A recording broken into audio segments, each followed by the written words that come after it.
Bueno, gracias Sally por esta nueva oportunidad de poder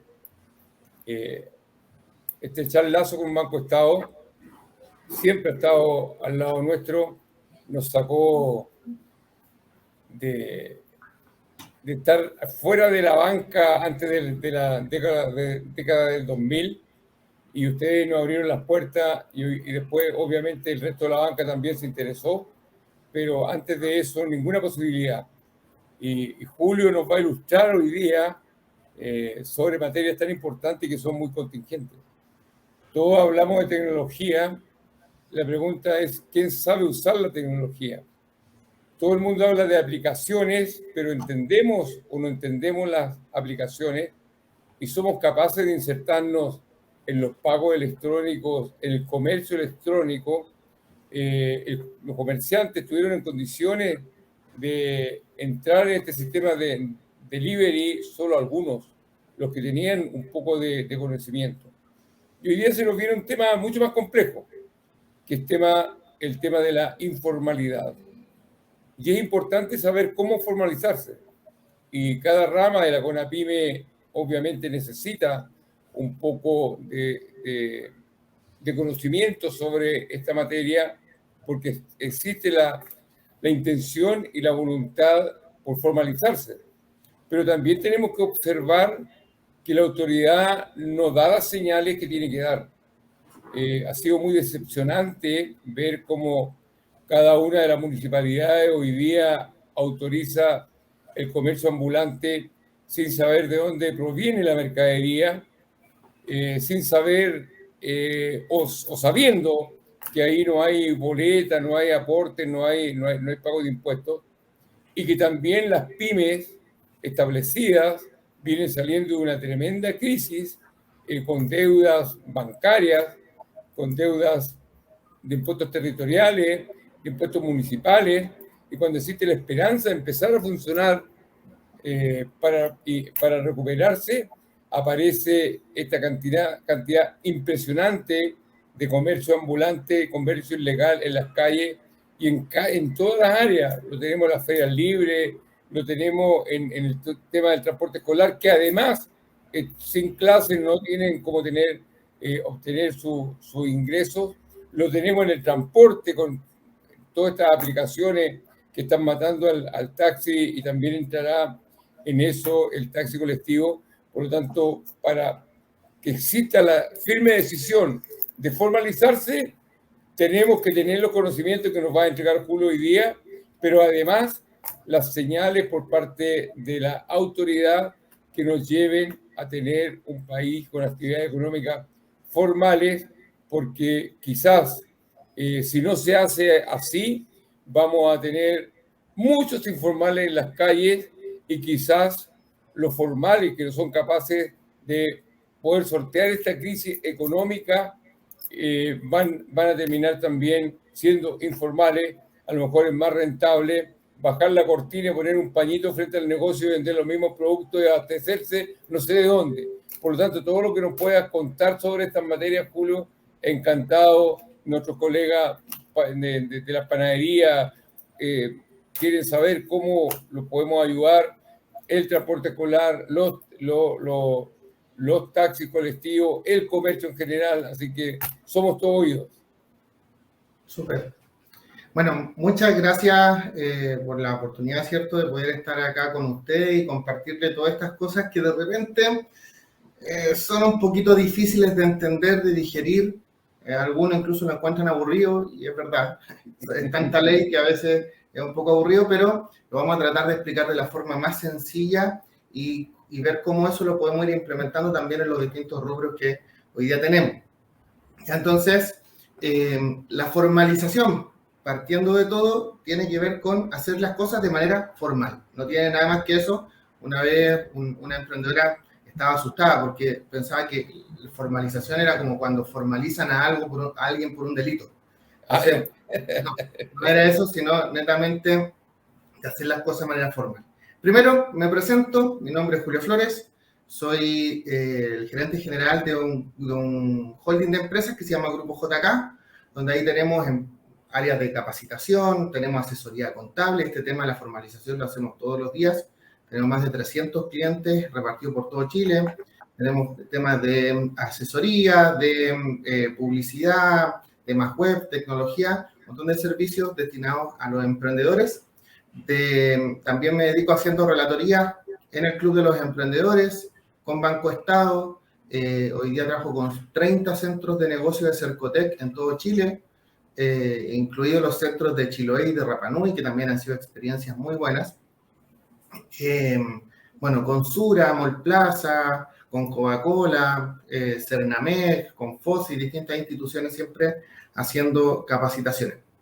En el caso de ustedes me ha tocado ahí estar con los colectivos, con los tíos de furgón, así que hemos estado ahí haciendo hartas cosas también en el rubro de la formalización. De profesión, soy contador auditor, ingeniero comercial, tengo un MBA en dirección de empresas en la Universidad Andrés Bello, un máster en dirección empresarial en la Universidad Europea de Madrid, tengo un magíster en tributación también acá y también me gusta la otra parte de innovación, así que tengo un diplomado en innovación en la Universidad de Miami. Entonces siempre la idea es como ir preparándose. ¿Por qué? A mí me encanta estudiar porque puedo implementarlo en mis negocios y también hacerlo llegar de una forma sencilla, súper práctica a todos los emprendedores, desde el más humilde hasta el empresario más grande. Esa es la idea. Entonces, en esa misma línea vamos a ir viendo las temáticas de la formalización. Primero, antes de explicar el qué es, tenemos que saber por qué. ¿Por qué yo debo formalizar? Y entre muchas opciones, tenemos algunas que son principales. Primero, porque vamos a poder contar con el respaldo legal, contable, tributario al momento de la bancarización. ¿Ya? Como bien decía don Héctor al principio, las pymes costó mucho que los bancos los tomaran en cuenta. Y yo creo que el único, incluso hoy día, que realmente toma en cuenta al emprendedor es el Banco Estado en su área microempresa, sobre todo porque hay ciertos apoyos incluso al que está informal con vías de formalizarse. Entonces, eso es un gran impulso. Pero en general, si cualquier banco, cualquier institución financiera, si nos va a evaluar, pide algún respaldo. Y la formalidad nos da ese respaldo de poder tener esta información, tener un balance, tener una carpeta tributaria, tener documentos legales para poder tener este acceso al crédito. Por otro lado, podemos contar con todos los permisos y patentes comerciales de las municipalidades. ¿Ya?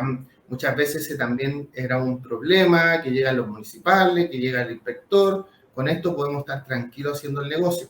Incluso en su oportunidad conversaba yo con una persona en la municipalidad de Cerrillo, cuando estábamos en pleno 2020, la pandemia full, solamente podían vender los que eran servicios o productos esenciales, y los que podían sacar los permisos para hacer transporte, para poder vender su producto, eran los que tuvieran patente comercial. Entonces, siempre en distintas instancias va a ser una gran ayuda esto. Tercero, una vez una persona me decía, pero Julio, si yo formalizo, ¿voy a aumentar mis gastos mensuales? Sí, vamos a gastar más. Pero también voy a tener la posibilidad de ganar más. La formalización nos abre puertas a poder emitir documentos tributarios como facturas, boletas y poder llegar a otro tipo de clientes. Ya, por ejemplo, yo la otra vez conversaba con una emprendedora en Maipú que ella vendía mascarillas y me decía, o yo le explicaba, si tú para que puedas vender 50 mascarillas, quizás vas a necesitar a 50 personas que te compren una mascarilla. En cambio, estando formalizada, quizás necesites solo una empresa para venderle 50 mascarillas. Entonces nos amplía la posibilidad de generar nuevos negocios, nos hace crecer. Incluso hay muchas personas, típico en el comercio hoy día por Mercado Libre y todas estas plataformas o marketplace, donde al cliente le da más seguridad que el vendedor nos dé factura boleta porque yo puedo ejercer algún reclamo si salió malo, hacer algún cambio. Entonces siempre, a pesar de que tengo nuevas responsabilidades, que las vamos a ir viendo durante esta charla, y me van a aumentar ciertos gastos, voy a tener muchas posibilidades de hacer crecer mucho más mis ventas. Ahí está el beneficio. Y cuarto, que es un tema un poquito controversial y un poquito enredado, tiene que ver que vamos a ver durante la clase que una de las formas para formalizar tiene que ver con crear una persona jurídica, ya una empresa. Vamos a ver los tipos de empresa y todo eso. Pero uno de los beneficios de crear una empresa y no hacerlo con nuestro propio root es que yo separo mi patrimonio personal del de la empresa. Por ejemplo, si yo tengo algún problema y yo inicié actividades con mi propio root como persona natural y tuve una demanda, una estafa, un embargo, indemnizaciones, yo voy a responder con todo mi patrimonio, casas, vehículos, ahorros, tierras, ganados, todo lo que yo tenga, ¿ya? En cambio, si yo creo una persona jurídica, una empresa, y esta empresa es la que tiene estos problemas que les mencioné, la empresa va a responder por el patrimonio que ellos tengan. Y a mí como dueño de la empresa, solamente me van a poder tocar a lo que yo aporté de capital, ¿ya? Ahora, donde a veces esto produce ciertas confusiones, es que normalmente los bancos, las instituciones financieras, sobre todo cuando la empresa está partiendo, no tiene mucho respaldo financiero para poder tomar los productos del banco.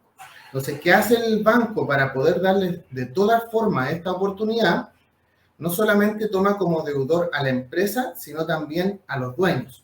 Y ya si tomó al dueño como aval o como codeudor solidario, él también va a responder con su patrimonio, ¿ya? Pero normalmente esto pasa la mayoría de las veces con los bancos y con las empresas cuando están comenzando por un tema de seguridad, nada más que eso, ¿ya? Pero estamos haciendo de todas formas esta separación. Entonces, hay una pregunta muy recurrente que me hacen todos los emprendedores. Me dicen, Julio, ¿cuándo es el momento preciso para yo saber que tengo que formalizar? ¿Ya? Y ahí es donde yo converso con todos ellos. ¿Por qué? Porque yo entiendo que quizás muchos partan informales, ¿ya? Pero chicos, solamente la partida, no es eterno, ¿ya? ¿Y para qué nos sirve este periodo informal? Para ordenar mi formalización, no para quedarme en eso. ¿Y cuáles son los puntos que yo tengo que tener para parar este negocio? Primero tengo que validar el negocio, ya porque muchas veces se nos presenta una oportunidad de negocio, pero no quiere decir que ese negocio va a permanecer en el tiempo. Entonces yo lo tengo que probar qué es lo que más le gusta al cliente, qué cosas está buscando. Y ojo, no siempre, no en todos los rubros se puede hacer este periodo de prueba, porque por ejemplo hay ciertos rubros que si yo voy a colocar una panadería, ¿cierto? Tengo que tener los permisos sanitarios. Entonces, sí o sí tengo que partir formal. Pero quizás si mientras voy probando en mi casa, vendiéndole a los vecinos a ver si les gustó el pan, si no les gustó el precio, y voy analizando todas estas cosas, es una forma de validar el negocio. Una vez un profesor en la universidad me decía, el momento en que tú sabes que el negocio lo validaste es porque ya tus clientes dejaron de ser tus familiares y tus amigos, que son los que siempre nos apoyan al principio. Entonces, primero, ¿cuándo es el momento oportuno, el momento indicado para la formalización? Tengo que haber validado el negocio. Segundo, tengo que tener el capital necesario para ello. Hay algo que yo siempre subo a mis redes sociales. Un negocio lo puedo partir sin capital o con muy poco capital. Pero una empresa necesita un capital porque tengo nuevas responsabilidades. Tengo temas legales, tengo impuestos, tengo contador, patente. Sí o sí necesito un capital para echar a andar el negocio. Entonces necesitamos tener ese capital. ¿Cómo sé cuánto? Bueno, hay varias técnicas, hacer un flujo de caja, calcular cuánto es lo que yo voy a tener. Ahí siempre se puede ir, y quizás hasta en otra oportunidad hacer un curso solo de eso, encantado para poder enseñarles cómo calcular ese capital. Y tercero, la capacitación. Todos se pueden capacitar.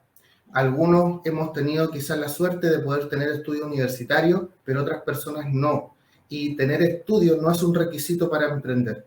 Ya cualquier persona puede emprender sin necesidad de tener estudios formales en la universidad. Si los puede tener, espectacular, aproveche, sirven, pero no es el requisito. Todos podemos emprender, pero lo que sí todos tienen que hacer es capacitarse. sí o sí, porque tenemos que aprender lo que estamos haciendo, tenemos que conocer en qué nos estamos metiendo, en otras palabras, ¿ya? Y todo lo pueden hacer. Yo tengo una emprendedora que siempre está en mis capacitaciones en Aysén, ¿ya? En el sur de Chile, y que ella es analfabeta, no sabe ni leer ni escribir, pero no se pierde las capacitaciones y siempre está aprendiendo y me pregunta cosas. Entonces, todos hoy día pueden aprender porque va a ser lo que le va a entregar las herramientas para que su negocio le vaya bien. Cuando yo tengo estas tres partes, ya tengo la capacidad de armar mi modelo de negocio. ¿Ya? Armando mi modelo de negocio, puedo saber a quién le voy a vender, cuánto voy a cobrar, quién va a ser mi segmento objetivo, qué canales voy a ocupar, qué recursos necesito, cuáles son mis aliados, y puedo armar todo este modelo de negocio. Ese es el momento. Yo siempre digo, yo voy, impulso y apoyo con toda la formalización, pero súper responsable hecha, para que después no nos decepcionemos. Porque muchas veces hay personas que llegan y formalizan, no estaban preparados, y ellos sienten que ellos no tienen la capacidad. No, que yo no sirvo como emprendedor, no, que no me resultó. Y no, ellos sí sirven. El negocio era bueno, solo que quizás no era el momento. Y tenían que prepararse un poquitito más. Quizás 2 meses, 6 meses hacían la diferencia y lo hubiera ido bien. Entonces, tenemos que analizar. Entonces, ¿cómo es el proceso de formalización en general? Voy a armar el proceso como la visión general para que después vayamos punto por punto. Primero, como dijimos, validar el negocio. Segundo, armar nuestro modelo de negocio, tener el capital, ¿cierto? Que es lo que hablábamos recién. De ahí ya tengo que fijarme en los aspectos legales. Ya ahí, y como les digo, lo vamos a ver enseguida, vamos a ver qué tipo de empresa, persona natural, persona jurídica, todo ese tema legal que tengo que saber. Después viene, ¿cierto?, nuestro querido servicio de impuestos internos, donde también tenemos que ver todos los trámites que allí vamos a realizar, y después, en algunos casos, también tenemos que ver los temas de permisos especiales. De ahí hacia adelante ya estamos formalizados y nacen muchas otras cosas como los impuestos, la contabilidad, distintas formas de tributación, todo eso viene hacia adelante. Entonces, vamos viendo en detalle todo este proceso. Entonces, primero, ¿por qué formalizar? Voy a leer muy rápido la teoría para que la expliquemos en palabras simples.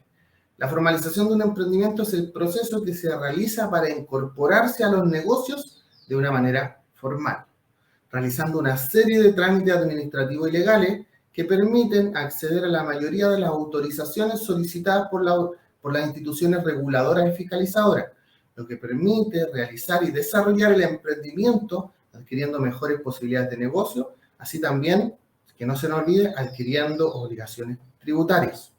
¿Ya? ¿Cuáles son las maneras que tengo de formalizar? O hay varias formas de formalizar para realizar este proceso, ¿ya? ¿O existe una sola forma para realizar este proceso? No existe una sola forma, ¿ya? Y acá un consejo para todos los emprendedores que estén escuchando, independiente del rubro que sean. No lo que le resultó a mi amigo, a mi tío, a mi sobrino, al vecino, a mi esposo, a mi abuelo, a cualquier persona que ustedes conozcan, necesariamente les va a resultar a ustedes. ¿Por qué? Porque todos los modelos de negocio son distintos. Entonces siempre es importante que nosotros tengamos claro cuáles son los objetivos que yo busco en la formalización, por qué lo estoy haciendo, y sobre esos objetivos yo planifique, revise la estructura legal, contable, tributaria, para poder hacer mi emprendimiento. Todos los casos son distintos, por eso es importante la asesoría y saber cuál es el que más me conviene a mí, que no necesariamente es el mismo que le sirvió al vecino, ¿ya? Entonces tenemos que analizar todos estos puntos. Una de las formas para poder realizar la formalización es hacerlo como persona natural, o sea, ocupar nuestro propio rubro. Ya que dice en este caso, la persona va a ejercer todos los derechos y obligaciones con su propio rubro. Somos responsables de todos, de las deudas, obligaciones, de todo, y siempre vamos a estar actuando con nuestro propio rubro. Hay un beneficio que tiene este tipo de empresas o este tipo de personas, que es que puede optar a un beneficio municipal, que lo vamos a ver también en detalle un poco más adelante, que se llama microempresa familiar, las famosas MEF, ¿ya? Esto no es para todos. Vamos a ver en qué casos sirve y en qué casos no, ¿ya? Y no es un tipo de empresa. Algunos dicen, no, que yo le pregunto, ¿qué tipo de empresa quieres ser? No, quiero ser una MEF. No es un tipo de empresa, es un beneficio municipal, ya independiente del tipo de empresa que seamos. Entonces, una de las formas con la que yo puedo formalizar tiene que ser, o puede ser, como persona natural. La segunda es una persona jurídica.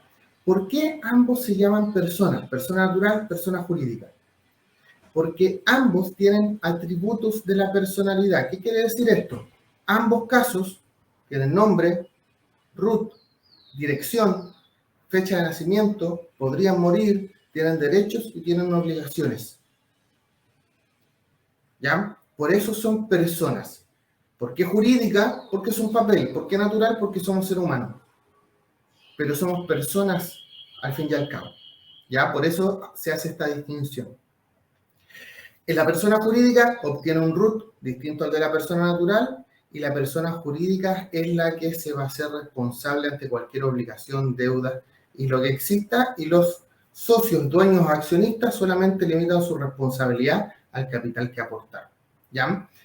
Y esta puede ser constituida por más de una persona natural y hay distintas figuras legales para hacerlo, ¿ya? Entonces, esas son básicamente las diferencias entre persona natural y persona jurídica. Ahora, antes de ir a ver los tipos de empresas, quiero explicarles este beneficio, las MEF, ¿ya? Acá vamos a estar lanzando un montón de tips que a ustedes les van a servir para tomar conciencia y ver cuál es la mejor forma de formalizar su negocio. Entonces, las MEF, que es la microempresa familiar, es un beneficio municipal, ¿ya? Que se creó según la ley 19.749, ¿ya? Que trata que nosotros podríamos realizar un emprendimiento en nuestro propio hogar, sin necesidad de cumplir con tanta reglamentación sanitaria. Ya, ante el Servicio de Impuesto Interno tenemos que hacer exactamente lo mismo. Los cambios van a ocurrir con la municipalidad y con el Seremi de Salud. Ahí van a estar los grandes cambios con la MEF. ¿Ya? Podemos hacer distintas actividades como comerciales, profesionales, oficios, artesanía, siempre y cuando no hagamos actividades peligrosas o contaminantes. Ojo con eso. Ya cuando vamos a hacer alguna actividad que pueda contaminar a los demás o a la comunidad que nos rodea. ¿Cuáles son los requisitos para hacer una MEF? Contar con la documentación que acredite que yo tengo la autorización para ocupar ese lugar para fines comerciales. O sea, puedo ocupar mi casa propia, pero si es arrendada, necesito un documento, un contrato de arriendo donde el dueño de la propiedad me autorice a ocupar ese lugar. ¿Ya? Me lo puede autorizar a través de un contrato de arriendo o una cesión a título gratuito, todos esos papeles notariales, ¿ya? Pero tiene que estar por escrito. Y si mi casa o mi vivienda es un condominio, ya sean departamentos o casa, pero es un condominio donde hay un comité, ya tiene que haber la autorización de este comité de administración. ¿Ya? Todo eso nos va a pedir el Servicio de Impuesto Interno, la municipalidad y el Seremi de Salud para poder hacer los trámites. ¿Qué otro requisito? El capital aportado no debe ser más de 1.000 UF, ya sea 30 millones de pesos. ¿Qué otro requisito? Que la actividad económica que nosotros registremos en el servicio se desarrolle exclusivamente en la vivienda familiar.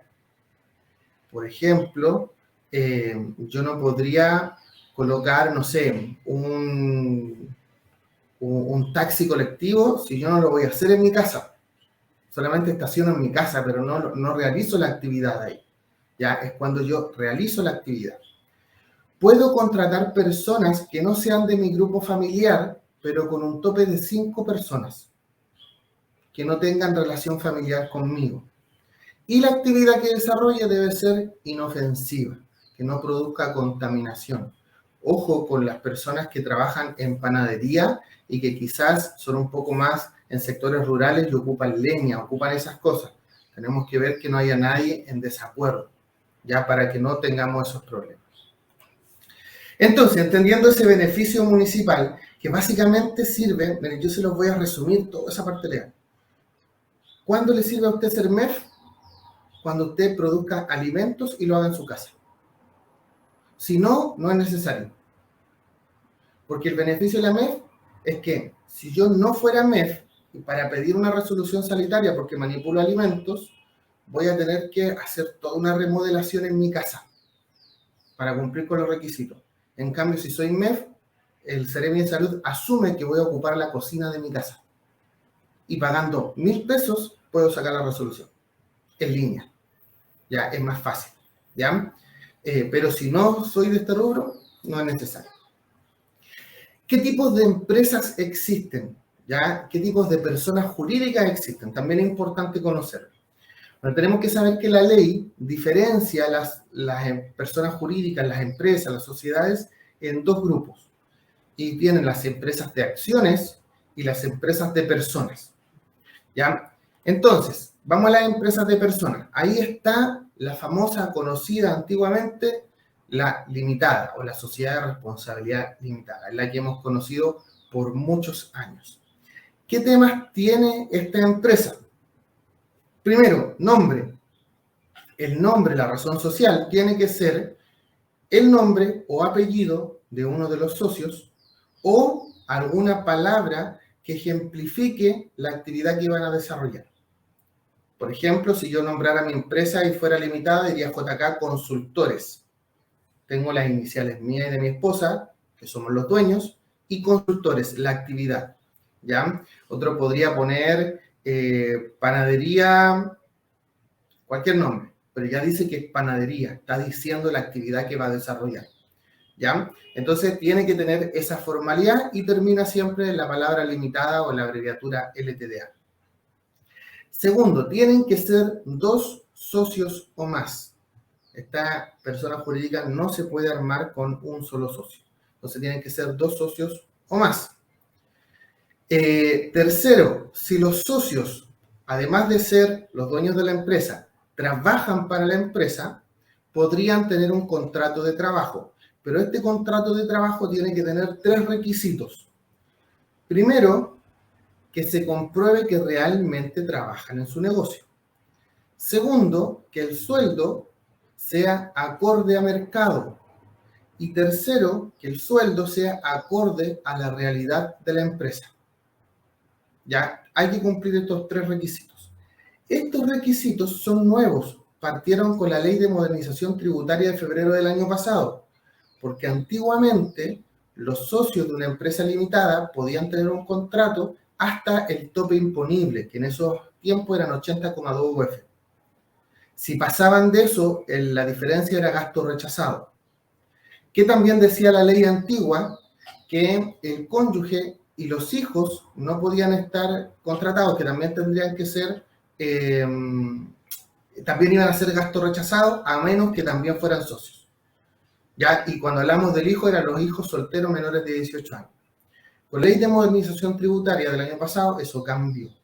Y hoy día, los socios, cónyuge o hijo, incluso los hijos solteros menores de 18 años, pueden trabajar en la empresa, pueden tener un contrato, pero siempre cumpliendo con estas 3 características. Que se compruebe que realmente trabajaron para la empresa, que el sueldo sea acorde al mercado y tercero, que sea acorde a la realidad de la empresa. Si la empresa factura 100.000 pesos, no puedo tener un sueldo de 2 millones de pesos. ¿Ya? Todo tiene que tener, básicamente, chicos, más simple, tiene que tener sentido común. ¿Ya? Incluso en alguna revisión del Servicio de Impuesto Interno nos podrían pedir el comprobante de transferencia de ese pago, del sueldo. ¿Ya? Y por último, otra de las cosas que tiene importante la sociedad de responsabilidad limitada, que cualquier decisión que se tome tienen que estar todos los socios de acuerdo, sobre todo al momento si hay 3 socios, por ejemplo, y uno de ellos se enojó y se quiere ir de la empresa, él no puede llegar a venderle su participación a otra persona. para que él deje su participación y la venda, tienen que estar los tres de acuerdo, por unanimidad. Entonces, digámoslo en palabras sencillas, se van a tener que agarrar de las mechas hasta que se pongan de acuerdo. ¿Ya? Entonces, tienen que estar todos de acuerdo. ¿Ya? Normalmente se recomienda este tipo de sociedades cuando mis socios no son quizás de mi entera confianza. Ya si no nos estamos conociendo hace poco, estamos complementando nuestros conocimientos, nuestro know-how, nuestra experiencia, ¿ya? Pero no es alguien que yo conozca de toda la vida, por ejemplo. ¿Ya? Después tenemos la empresa individual de responsabilidad limitada, la famosa EIRL. ¿Qué tiene la IRL? Primero, el nombre tiene que ser el nombre completo del socio, del dueño, y terminado en la sigla EIRL. Entonces está el nombre completo, está la actividad que va a desarrollar y está la IRL. Por ejemplo, si lo hiciéramos con cualquier actividad, una panadería, por ejemplo, tendríamos que decir Don Pedro Juan González Pérez, panadería y almacenería EIRL. Entonces nos queda un nombre así de gigante. ¿Ya? Eso como recomendación. Esto no sale en la ley. Les voy a dar un tips del día a día, de lo que yo he visto en clientes. De repente trae algunas complicaciones. Y he visto dos casos no tan recurrentes, pero sí me han tocado más de una oportunidad. Que un proveedor o cliente le estaba pagando y no escribió el nombre completo en el cheque porque no le alcanzó. Y ese era el cheque con el que iba a tener la plata para los sueldos. Y después el cheque salió rebotado en el banco y pudo pagar los sueldos 3 o 4 días después. Es un problema. ¿Ya? O incluso he visto un par de contratos invalidados porque el nombre no aparecía completo, porque es demasiado largo. Y algunas plataformas automáticas no tienen todos los caracteres. ¿Ya? Entonces, hay que tener ojo con eso. Ya podría ser una complicación en algún momento el nombre. Segundo, la composición de esta empresa es un solo socio. Ya, un solo socio. No puede haber más. Que ni siquiera es socio, es dueño. Ya, entonces un solo dueño. No podrían existir más. El dueño puede tener un sueldo, su esposa, hijos, incluso el hijo soltero menor de 18 años, cumpliendo los mismos requisitos que hablamos anteriormente. Que realmente trabaje en el negocio, que sea acorde a mercado y acorde a la realidad de la empresa. ¿Ya? Después tenemos las sociedades por acciones, ¿ya? O las sociedades de acciones. Donde tenemos la sociedad anónima, ¿cierto? Y esto es para empresas más grandes o estructuras un poquito más grandes. Tenemos la sociedad anónima abierta, las cerradas. Las abiertas son las que transan en bolsa, las cerradas no transan en bolsa. Tienen que haber ciertas juntas de accionistas, de directorio, todo eso tiene que estar protocolizado en notarías. Son normalmente para una estructura un poquito más amplia, donde hay unos accionistas que ponen la plata, le encargan la dirección a un directorio, el directorio a la gerencia, y se hace todo, ¿ya? Pero normalmente en el emprendimiento no se ve mucho. Pero hay un tipo de empresas que ha sido una de las más constituidas en los últimos años, que es la sociedad por acciones, la SPA. ¿Por qué? ¿Por qué se elige normalmente esta sociedad? Primero partiendo del nombre, porque el nombre es como decía el Chavo del Ocho, el que a usted se le dé la regalada gana, ¿ya? Terminado en SPA. ¿Ya? Entonces podemos ocupar cualquier tipo de nombre y terminado en SPA. Y eso también nos da posibilidades de muchas veces hacer algunos cambios, ampliaciones de giro y tener esa facilidad que no tienen las otras empresas, que su actividad ya la dice el nombre. Entonces, si yo quiero cambiar la actividad, tengo que cambiar el nombre. Segundo, en la sociedad de acciones ya no existen ni los dueños ni los socios. Acá se llaman accionistas. Y pueden ser uno o más accionistas. O sea, yo puedo partir solo y después se puede sumar otro accionista, o podemos ser 3 y si nos enojamos me puedo quedar yo solo. Entonces, puede ser uno o más accionistas. Tercero, el mismo cuento con los sueldos. Ya pueden trabajar los accionistas, sus cónyuges y su hijo, incluso los menores de 18 años solteros, siempre y cuando se compruebe que trabajen en la empresa, su sueldo sea acorde al mercado y acorde a la realidad de la empresa. ¿Ya? Y por último, y aquí hay un tema bien especial, en caso de que, por ejemplo, seamos 3 accionistas y uno se quiere ir, esa persona que se quiere ir tiene que, por obligación, primero, poner a disposición sus acciones preferentemente a los otros accionistas. Pero si los otros accionistas no las quieren comprar, él se las puede vender a cualquier otra persona. Entonces podríamos tener a alguien en la empresa que nosotros nunca quisimos estar con ella. Por eso que normalmente hoy día se recomienda la sociedad por acciones cuando tengo mucha confianza con el equipo, con mis socios. ¿Ya? Entonces, esos son los tipos de empresas. Si ustedes se dan cuenta, todo lo que llevamos a este momento, y nos falta mucho más, son todas las variables. ¿Y cuál es la que más me conviene? Mi respuesta siempre va a ser la misma. Depende. Porque depende de su modelo de negocio, depende de sus expectativas, depende de su conocimiento, depende de su red de contacto, depende de su capital, depende de cuáles son sus expectativas de qué es lo que quiere lograr con el negocio, si es que son uno o más socios, si son menos, si tienen confianza, si no, cuánto aportan cada uno, el rubro. Hay muchas variables.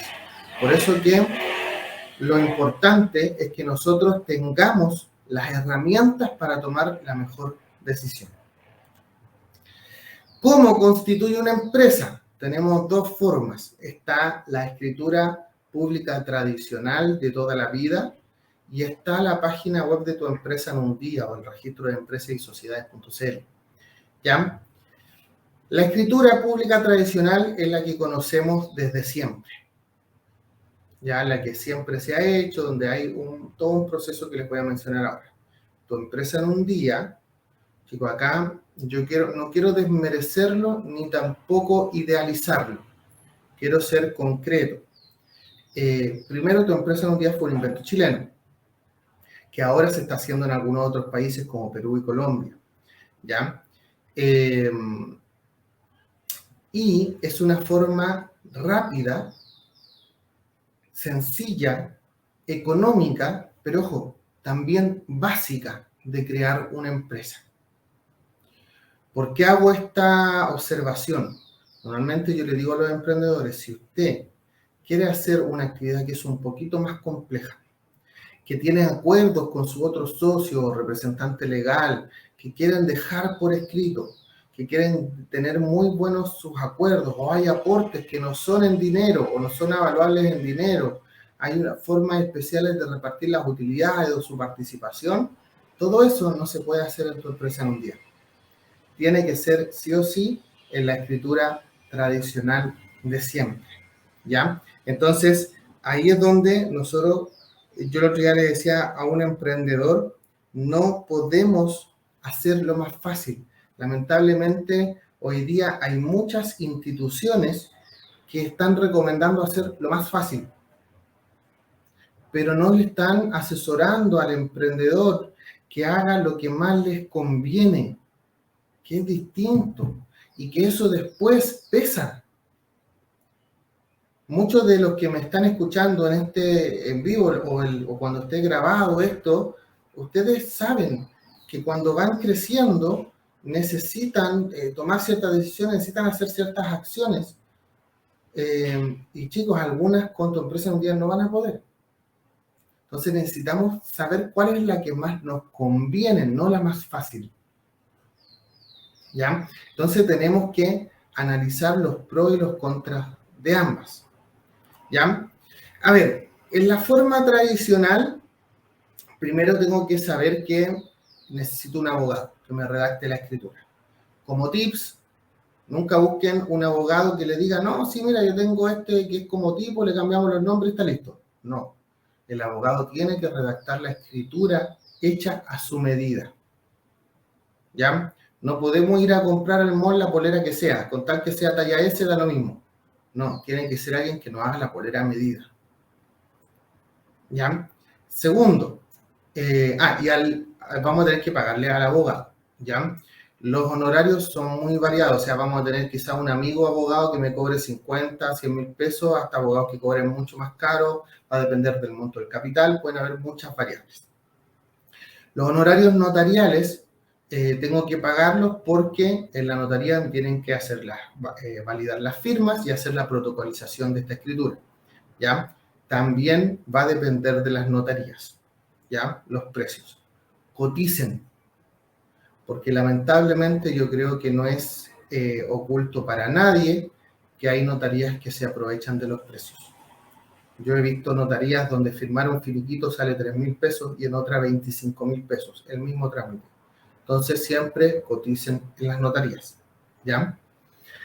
Después se tiene que realizar la publicación del extracto de la escritura en el diario oficial, ¿ya?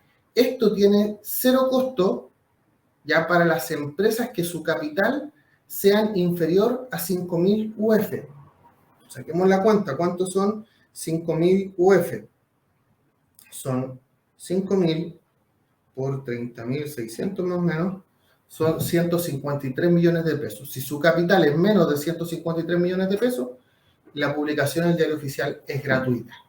Si usted tiene más de ese monto de capital, la publicación va a costar una UTM, ya como 50 y algo, ya 50.000 y fracción. Después de eso que inscribo en el diario oficial, tengo que inscribirlo también en el conservador de bienes raíces correspondientes, ¿ya? Y esto es un poquito difícil de entender la forma de cobro. Tiene un costo base de 5.500 pesos, o sea, para todos parten de los 5.500 pesos. Y a esos 5.000 pesos se le adiciona un 0,2% del capital informado. Un 0,2% del capital informado. Esto es solamente para los conservadores de bienes raíces de Santiago, San Miguel, Valparaíso y Viña. Y el máximo que van a pagar si tienen un capital muy alto es de 256.000 pesos. Para el resto de los conservadores de bienes raíces de todo Chile, ¿ya? El cobro va a ser de los 5.500 más un 0,3% del capital aportado, con un tope de 384.000 pesos. Todo esto se hace en la página del conservador.cl. Ahí está también toda la información. Entonces, para resumir, la forma tradicional es una forma mucho más segura, ¿ya? Porque las escrituras quedan en instituciones legales, como una notaría. Nadie puede ir a pedir mi escritura a menos que tenga un papel judicial. La información está en secreto, por decirlo, no está oculto, pero no está accesible para todos. Muchas instituciones también nos toman mucho más en serio a veces por esto, porque hay una mayor inversión. Es un poco más caro.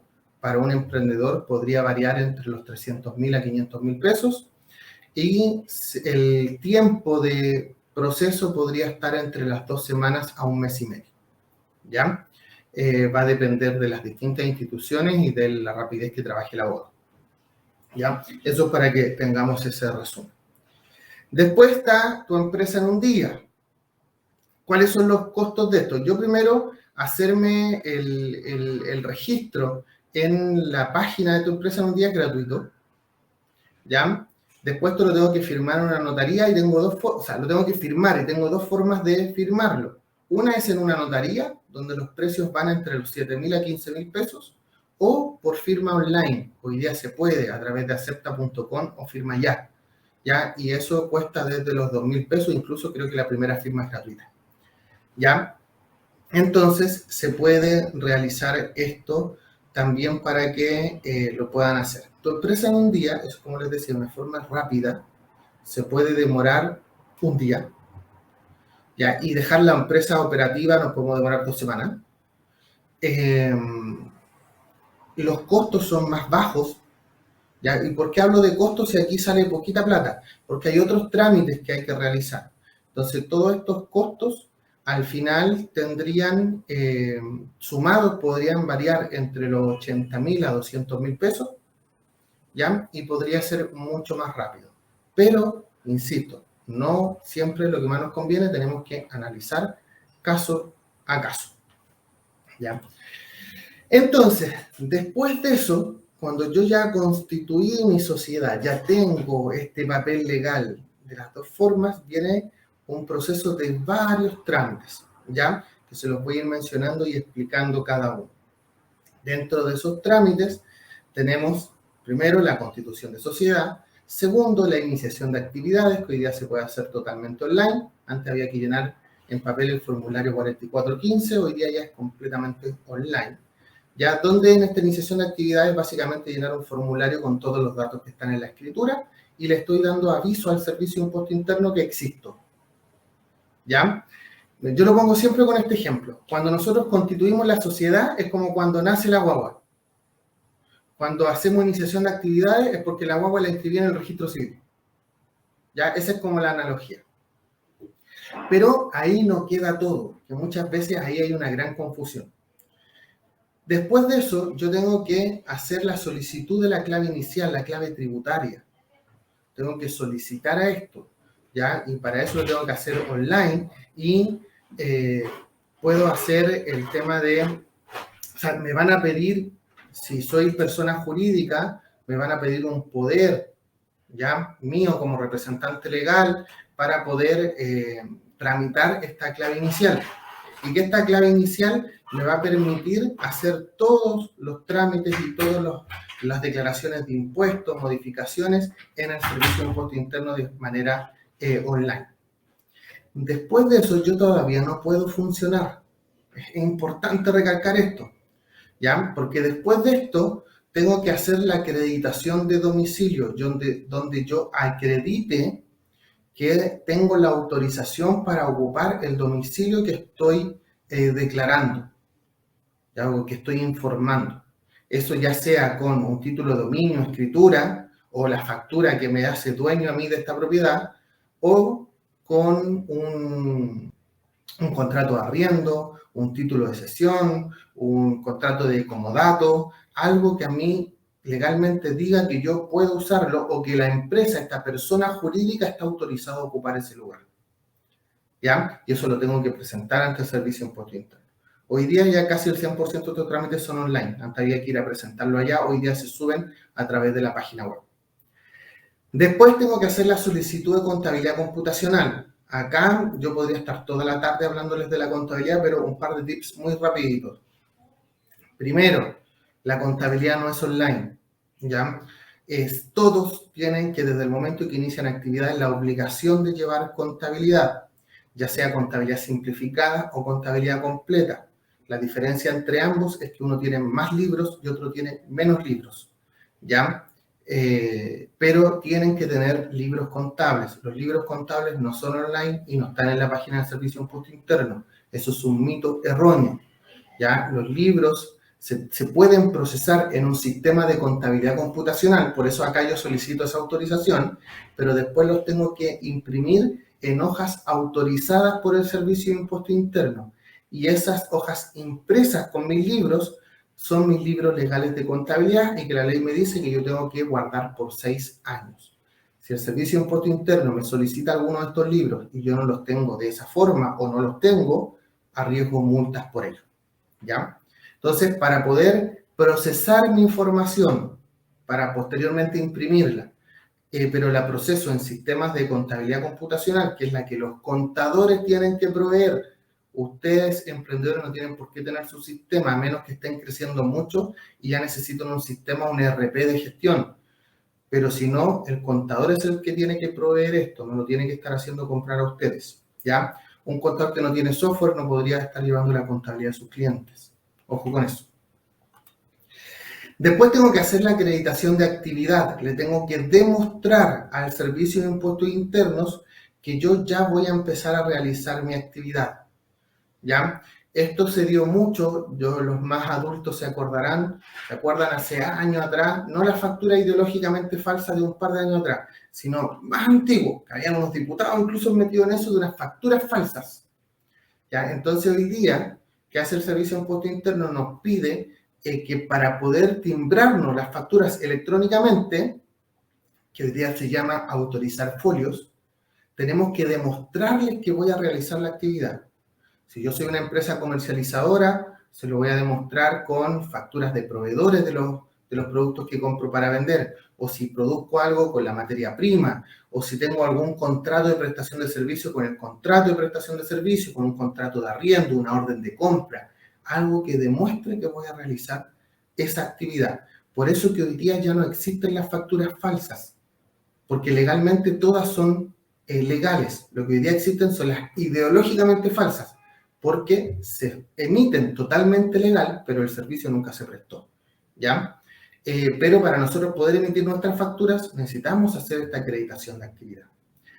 En el caso de los emprendedores que sean extranjeros, ya que tengan visa temporaria o definitiva, o tengan ruta inversionista extranjero, tienen que también acreditar el representante legal, con el documento que acredita su visa más la escritura, ¿ya?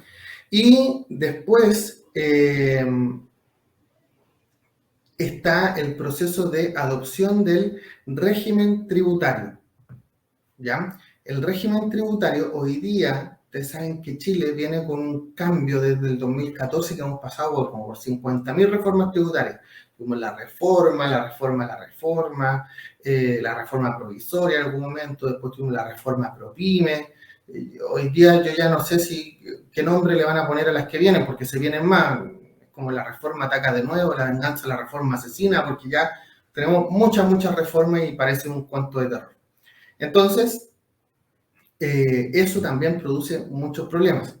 Desde enero del 2020 tenemos la ley de modernización tributaria, donde se crean 3 regímenes tributarios, que también es un tema para conversar extensamente, donde existen 3, los voy a mencionar. Está el que aparece en el artículo 14A de la ley de la renta, el general semi-integrado, que aparece en el artículo 14D número 3, que es el ProPyme general, y el 14D número 8, que es el ProPyme transparente.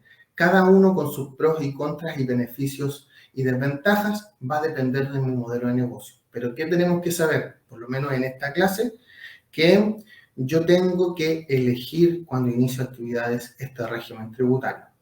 Incluso tengo un plazo de 2 meses, si que estoy indeciso al principio. Pero después de esos 2 meses, el Servicio de Impuesto Interno, según un par de criterios que ellos tienen, nos van a enviar al que ellos creen correspondiente. Y después no me voy a poder cambiar hasta el próximo año, ¿ya? Después que hice esa adopción, tengo que comprar un certificado digital para configurar y solicitar la posibilidad de hacer boleta electrónica o factura electrónica o ambos, ¿ya? Entonces, también tengo que hacer ese trámite para, por último, terminar con la patente comercial, la patente municipal.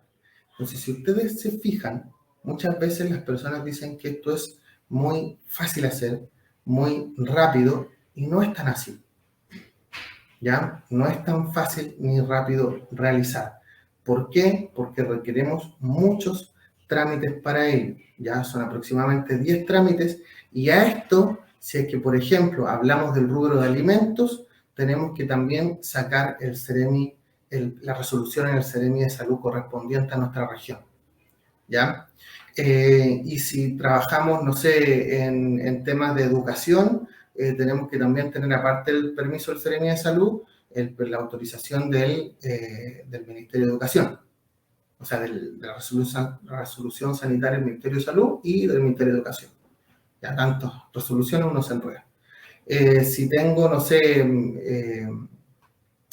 temas de vendo gas licuado, tengo que tener la autorización del SEC, ya de la Superintendencia de Electricidad y Combustible. Si tengo una farmacia, una clínica, tengo que tener del ISP. Ya, entonces, hay distintas autorizaciones que yo tengo que ir trabajando posteriormente para poder tener toda esta información y hacer mi negocio tranquilo. Ahora, acá hay un dolor de cabeza. El otro día estaba en una capacitación y una persona me decía, pero es que Julio, son tantos trámites que uno se enreda, ¿cómo lo hace? Pero es súper fácil. Hay un dicho que responde todo, un dicho popular, ¿ya? Y que quizás algunos de ustedes que me están escuchando son de este rubro que hace alusión a este dicho. Pastelero a sus pasteles. Si ustedes me piden a mí hacer pan, quizás lo logre, pero no les aseguro que quede bueno, porque no es mi expertise. No me he preparado para eso, ya sea estudiando profesionalmente o a manera de oficio. No lo he hecho nunca. Entonces, no me va a quedar bien. Entonces, no esperemos nosotros, emprendedores, hacer la pega del contador o hacer la pega del abogado. Pastelero sus pasteles. Una vez me llamó una emprendedora súper afligida diciéndome, Julio, no sé qué hacer, llevo 2 meses haciendo los trámites, me piden un papel, me piden otro. Yo le dije, ¿por qué no pediste asesoría? No, pero es que me quería ahorrar la plata. Yo le dije, llevas 2 meses sin poder abrir, sin poder vender. ¿Cuánta plata has perdido ahí?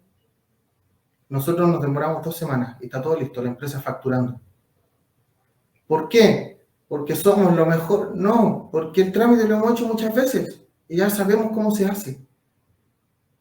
Es de nuestra expertise. Entonces, busquen asesoría, busquen la asesoría necesaria para poder realizar estos negocios, para poder partir tranquilos. Cuando usted tiene todos los trámites, toda la parte legal ordenada, tomó buenas decisiones, lo hizo con las formas que le convenía más que las más fáciles, usted va a poder estar tranquilo en su negocio, manejando su colectivo, su bus, su taxi, haciendo el pan, haciendo el comercio. Todo lo que ustedes hacen lo van a poder hacer tranquilos. ¿Ya? Por eso está el consejo de que nos asesoremos y tengamos toda la información. Entonces, para terminar, ya porque acá podríamos estar hablando de verdad, y a mí me gusta hablar, entonces podríamos estar hablando toda la tarde de muchos temas más que se van derivando de esto, pero es importante que sepamos que hay que asesorarnos, que tenemos que buscar cuál es la manera que a mí más me conviene y tomando en cuenta todos los tips que vimos hoy día, saber cuándo es el momento preciso para formalizar y siempre visionarlo.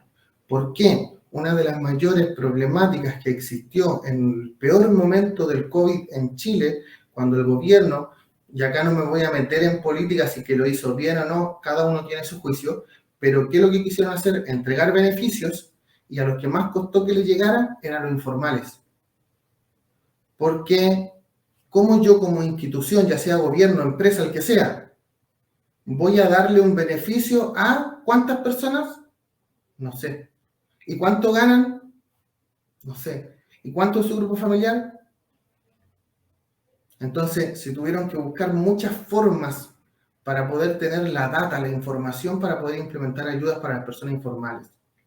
La formalización nos hizo, tal como hablábamos al principio, a muchos quizás salir del momento. Hoy día se vienen otros problemas, ¿cierto? Pero pudimos salir del momento con el primer crédito FOGAPE, con el FOGAPE Reactiva, con el bono de alivio a las pymes, con las postergaciones de IVA, del PPM, con la anulación por un periodo de la ley de timbre y estampilla, el impuesto de timbre y estampilla. Entonces, hubieron un montón de beneficios que nosotros pudimos aprovechar, la línea contrata, la línea regresa, la ley de suspensión al empleo, todo eso lo pudimos hacer los formales.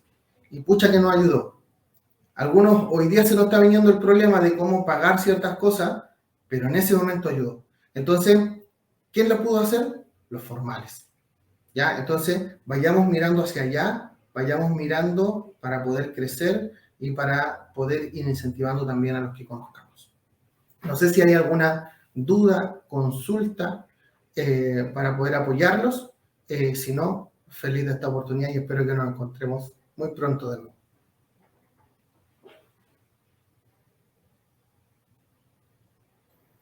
Bueno, yo lo veo muy bien, Julio, demasiado bien explicado. Lo importante es que a los microempresarios, a nuestra gente, le va a ser de mucha utilidad, esencialmente marcar esta diferencia primero, entre una persona jurídica y una persona natural, y cuando entramos a las personas jurídicas, las diferentes opciones que existen y cómo irlo haciendo y esencialmente los costos que esto tiene.